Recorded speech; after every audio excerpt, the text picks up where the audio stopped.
ሰላም ጤና ይስጥልኝ ውድ የ24/7 ዜና ተከታታዮቻችን፣ የሰዓቱን ዜና ይዤ ቀርብ ያለው እስከ ፍጻሜው አብራችሁን ቆዩ። የምንለቃቸው መረጃዎች እንዲደርሳችሁ ላይክ፣ ሼር እና ሰብስክራይብ ማድረጋችሁ እንዳትረሱ በማለት ወደ ዜናው አለ። በደቡብ ወሎ ሀገረ ስብከት በመጎል ሳይንት ወረዳ በተተኮሰ ከባድ መሳሪያ 5 የቤተ ክርስቲያን አገልጋዮች መገደላቸው ተገለጸ።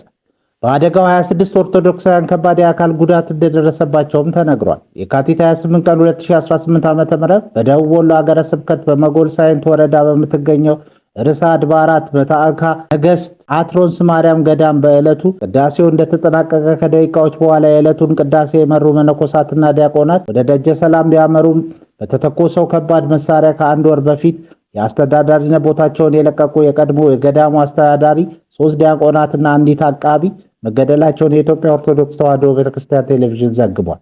በተተኮሰው ከባድ መሳሪያ በሰዓቱ በገዳሟ ቅጥር ግቢ የነበሩ 26 ሰዎችም ከባድ የአካል ጉዳት እንደደረሰባቸው ተጠቁሟል። ከሞቱት አገልጋዮች መካከል የካቲት 29 ቀን 2018 ሶስቱ በገዳሙ ሲቀበሩ፣ ሁለቱ ደግሞ አስከሬናቸው ወደ ቤተሰቦቻቸው ተሸኝቷል። በአካባቢ በተደጋጋሚ በተፈጸመው የከባድ መሳሪያ ድብደባ በገዳሙ የነበሩ ከ60 በላይ የአብነት ተማሪዎችና ከሞት የተረፉት አገልጋዮች አካባቢውን ለቀው መሸሻቸው ተገልጿል። በአሁኑ ሰዓት በመጎል ሳይንት ወረዳ ታዕካ ነገሥት አትሮንስ ማርያም ገዳም አቅራቢያ የሚኖሩ ነዋሪዎችና ገዳማውያን በከፍተኛ ስጋት ውስጥ መሆናቸው ተጠቅሷል። ርዕሰ አድባራት ወታዕካ ነገሥት አትሮንስ ማርያም ገዳም በደቡብ ወሎ ሀገረ ስብከት ካሉ ዕድሜ ጠገብና የኦሪት መስዋዕት ከተሰዋባቸው ገዳማት መካከል አንዷ ናት። ተያዥ ሆና ያስቀጠራት ግለሰብ ሰርቃ በሰጠችው ገንዘብና ንብረት ተሽከርካሪ የገዛው ግለሰብ በ7 ዓመት እስራት ተቀጣ። ወንጀሉ የተፈጸመው በአራዳ ክፍለ ከተማ ወረዳ 7 ልዩ ቦታው ቀበና ተብሎ በሚጠራው አካባቢ ነው። ታምሩ በቀለ የተባለው ተከሳሽ አቶ ኃይሉ ፍቅረ በተባሉት የግል ተበዳይ ቤት ውስጥ በሰራተኝነት ያስቀጠራት እህቱ ወንጀሉን መፈጸሟን የአራዳ ክፍለ ከተማ ፖሊስ መምሪያ ገልጿል።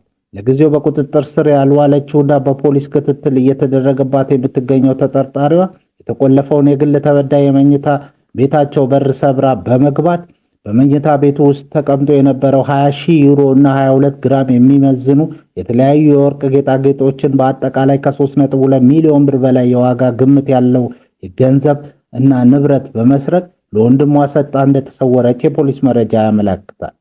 የአራዳ ክፍለ ከተማ ፖሊስ መምሪያ ግለሰቧን ተያዥ ሆኖ ያስቀጠራትን ታምሩ በቀለ የተባለውን ወንድሟን በቁጥጥር ስር በመዋል ባከናወነው ምርመራ የማስፋት ተግባር ተሰርቶ በተሰጠው ገንዘብና ንብረት የሰሌዳ ቁጥር ኮድ 3279 ኦሮ ሰሌዳ የለጠፈ ዶልፊን ተሽከርካሪ ገዝቶ ሲገለገልበት እንደነበር በማረጋገጥ ተሽከርካሪው ኤግዚቢትነት እንዲያዝ ተደርጓል። ፖሊስ በተከሳሹ ላይ የምርመራ መዝገብ በማደራጀት በአቃቢ ሕግ ክስ ከተመሰረተበት በኋላ ጉዳዩን ሲመለከት የቆየው የፌዴራል መጀመሪያ ደረጃ ፍርድ ቤት አራዳ ምድብ 5ኛ የወንጀል ችሎት የካቲት 26 2018 ዓ.ም በዋለው ችሎት በ7 ዓመት እስራት እንዲቀጣ ውሳኔ አስተላልፎበታል። በተሰረቀው ገንዘብና ንብረት የተገዛው ተሽከርካሪ በተመለከተ በፍርድ ቤት ክርክር ሲደረግ ቆይቶ ተሽከርካሪው ወንጀሉ ለተፈጸመባቸው የግል ተበዳይ እንዲሰጣቸው ተወስኗል። በሌላ ዜና ሙጅታባ ካሚኒ አባታቸውን ቦታ ተክተው የኢራን መንፈሳዊ መሪ ሆኑ። የኢራን የባለሙያዎች ምክር ቤት ሙጅታባ ካሚኒ ከቀናት በፊት የተገደሉትን አባታቸውን አያቶላ አሊ ካሚኒን በመተካት አዲሱ የሀገሪቱ መንፈሳዊ መሪ እንዲሆኑ መምረጡን የሀገሪቱ የመንግስት መገናኛ ብዙሃን ዘግበዋል። የ56 ዓመቱ ሙጅታባ ካሚኒ ከኢራን አብዮታዊ ዘብ ጋር የጠበቀ ግንኙነት አላቸው። የተወለዱት ጳጉሜ 3 ቀን 1961 ዓ.ም ነው። በወጣትነታቸው በኢራን ኢራቅ ጦርነት ወቅት በውትድርና አገልግለዋል። 88 አባላት ያሉት የሊቃውንት ምክር ቤት በሕገ መንግስቱ መሰረት መርጧቸዋል። ይህም ከ1971 ዓ.ም አብዮት በኋላ ሀገሪቱን የሚመሩ ሶስተኛው መንፈሳዊ መሪ ያደርጋቸዋል። በቴህራን በተፈጸመው በዚሁ ጥቃት ሙጅታባ አባታቸውን፣ እናታቸውን፣ ባለቤታቸውን፣ ልጃቸውን፣ እህታቸውን ጨምሮ በርካታ የቤተሰብ አባላትን አጥተዋል። እሳቸው ግን ከጥቃቱ ተርፈዋል።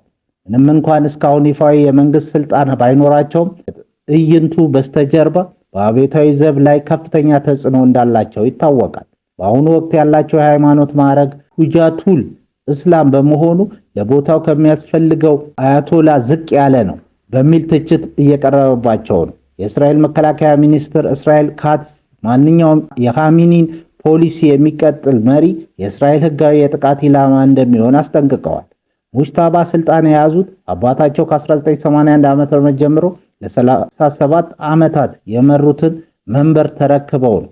አሜሪካ በ2012 ዓ.ም በእሳቸው ላይ ማዕቀብ ጥላባቸው እንደነበር ይታወሳል። ይህ የሹመት ዜና በክልሉ ያለውን ጦርነት ወደ የትኛው አቅጣጫ ሊወስደው እንደሚችል ዓለም በጉጉቱ እየጠበቀ ነው። በቴህራን የሚደገፉት የየመኑ የሁቲ አማጽያን የሙጅታባ ካሚኒን የኢራን አዲስ መንፈሳዊ መሪ ሆኖ መሾም ለእስላማዊ አብዮት የተገኘ ታላቅ ድል ሲሉ አወደሱ። ቡድኑ በቴሌግራም ገጹ ባስተላለፈው መልእክት ይህ ሹመት በሪፐብሊኩ ጠላቶች ላይ የተሰነዘረ ከባድ ድብደባ መሆኑን ገልጿል። የሙጅታባ ወደ ስልጣን መምጣት በኢራን እና በደጋፊዎቿ ዘንድ እንደ ትልቅ ስትራቴጂካዊ ስኬት ተቆጥሯል። በሺዎች የሚቆጠሩ እስራኤላውያን ሆስፒታል ገብተዋል። የእስራኤል ጤና ሚኒስቴር እንዳስታወቀው ከኢራን ጋር የካቲት 21 ቀን 2018 ዓ.ም ጦርነት ከተቀሰቀሰ ወዲህ 2072 ሰዎች ወደ ሆስፒታል ገብተዋል። ከእነዚህም ውስጥ 155ቱ በጽኑ ሕክምና ክፍል ውስጥ የሚገኙ ሲሆን 9ኙ በአስጊ ሁኔታ ላይ ናቸው። የተቀሩት በመካከለኛና በቀላል ደረጃ ላይ እንደሚገኙ ተገልጿል። በሌላ በኩል የኢራን ጦር ጠላቶችን በፈጸሙት ጥቃት እስኪጸጸቱ ድረስ ጦርነቱን እንቀጥላለን በማለት ዝቷል። የፈረንሳዩ ፕሬዝዳንት ኢማኑኤል ማክሮን ደግሞ የኢራን ኒውክሌር ፕሮግራም የችግሩ ምንጭ መሆኑን በመጥቀስ ውጥረቱ እንዲቆም ለቴህራን ማስጠንቀቂያ ሰጥተዋል። መርከቦች የቻይና ነን የሚል የሐሰት መታወቂያ እንዲጠቀሙ ያስገደደው የሆርሙዝ ሰርጥ ውጥረት በሰርጡ ላይ በተፈጠረው ከፍተኛ የጸጥታ ቀውስ ምክንያት የባህር ላይ ትራንስፖርት ክፉኛ ያስተጓጉላል። ባለፉት 24 ሰዓታት ውስጥ ከኢራን ጋር ግንኙነት ያላቸው 2 ታንከሮች ብቻ ማለፋቸው የተመዘገበ ሲሆን ሌሎች መርከቦች ጥቃትን በመፍራት ጉዟቸውን አቁመዋል። በርካታ የውጭ መርከቦች ደህንነታቸውን ለመጠበቅና ጥቃትን ለማምለጥ ሲሉ የቻይና ንብረት እንደሆኑ የሚገልጽ የሐሰት ማስረጃ በማስተላለፍ ላይ ናቸው።